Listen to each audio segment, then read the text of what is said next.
নমস্কার। আগের দিন আমরা আপনাদের শিখিয়েছি নাট্যারম্ভে হাত। আজকে শেখাবো নাট্যারম্ভে হাত ইউজ করে কিভাবে নাট্য আরম্ভ করতে হয়। তার জন্য আমাদের আরেকবান্ডিতে বসতে হবে এভাবে, এবং হাতের মুদ্রা ত্রিপাতাকা মুদ্রা, এটাকে বলে ত্রিপাতাকা মুদ্রা। এই মুদ্রা আমরা ইউজ করব নাট্যারম্ভে হাতের সাথে, এবং পা হিপ টাচ করে পা বার করব এইভাবে 1, এবং সঙ্গে সঙ্গে মুদ্রাটা আমাদের উল্টে যাবে।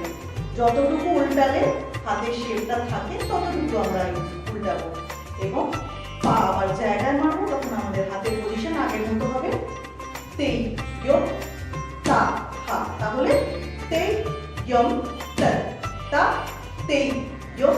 দৃষ্টি হবে হাতের দিকে তাকাবো, কিন্তু মাথা ঘুরিয়ে তাকাবো না। দৃষ্টি হাতের দিকে, পা হাতের দিকে। এইভাবে নাট্য আরম্ভ আমাদের শুরু করতে হবে। নমস্কার। আজকের ভিডিওটা যদি ভালো লাগে অবশ্যই কমেন্ট করে জানাবেন।